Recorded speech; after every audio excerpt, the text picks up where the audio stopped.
Hem, du coup, on a parlé de par où, on va dire les informations peuvent arriver, donc que ce soit, par le client, ça peut être le client qui nous amène, on va dire sur une piste, j'allais dire, et puis ça peut être aussi, donc nous qui percevons des choses et en fait la porte d'entrée effectivement, elle peut être de plein d'ordres différents.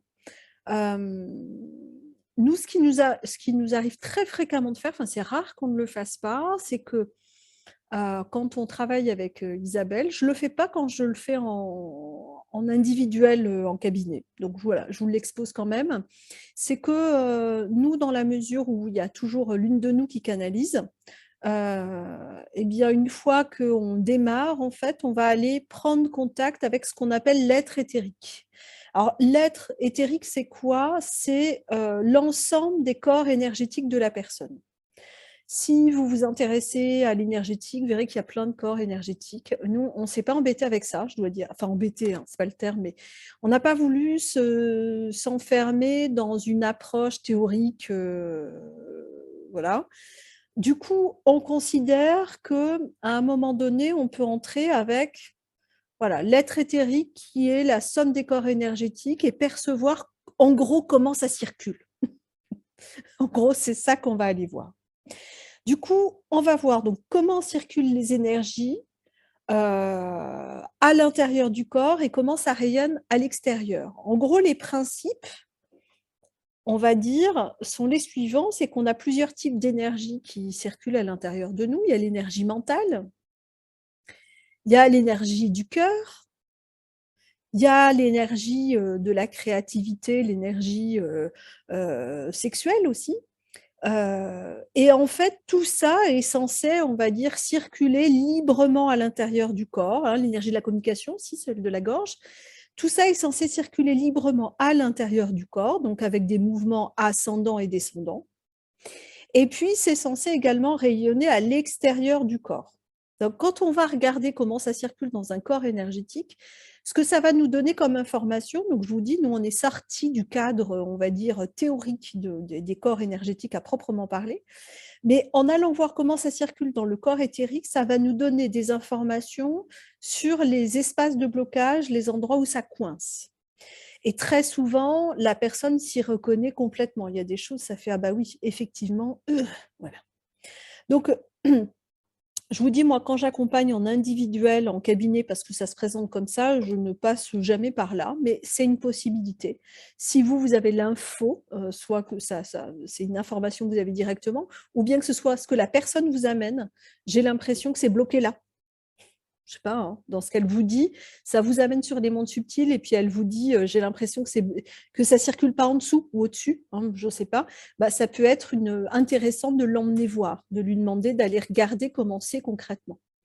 Donc concrètement, ce qui va se passer, c'est que alors selon qui vous êtes, hein, et quels sont vos filtres et puis qui est la personne que vous accompagnez, ça va se présenter de façon totalement différente. Par exemple, l'énergie mentale, bah, la personne va pouvoir regarder, elle se représente en fait elle-même et regarder comment ça circule dans sa tête ou bien si vous canalisez pour elle, vous allez regarder comment ça circule dans sa tête. Une énergie mentale qui est déployée, c'est quelque chose de plutôt lumineux, qui rayonne, qui circule vers le bas du corps, qui se déploie à l'intérieur du corps et puis qui rayonne vers l'extérieur. C'est rarement ce sur quoi on tombe. Bien souvent, on a des bonnes tendances à tourner en boucle et à faire des jolis nœuds, et cetera. Alors, entendons-nous bien. Ce qu'on fait là, quand on fait ce genre de choses, d'aller, regarder comment ça circule, c'est en lien avec la problématique de la personne. Ça ne veut pas dire qu'elle tourne toujours en boucle et que ça circule jamais ces énergies, hein. C'est juste qu'on va focaliser sur la problématique de la personne. La personne nous dit, moi je ne sais pas, elle a un problème d'incarnation, elle vient parce qu'elle a un problème avec, son conjoint, ou, elle se sent maudite ou je ne sais quoi, ou elle a des douleurs à X ou X endroits et qu'on va dans les mondes subtils, bah, forcément, ce que va nous montrer le corps éthérique est en relation avec aussi ce que la personne est en train de nous dire. Ça ne veut pas dire qu'elle est tout le temps complètement coincée dans son corps avec des énergies qui circulent pas. Ça ne veut pas dire ça.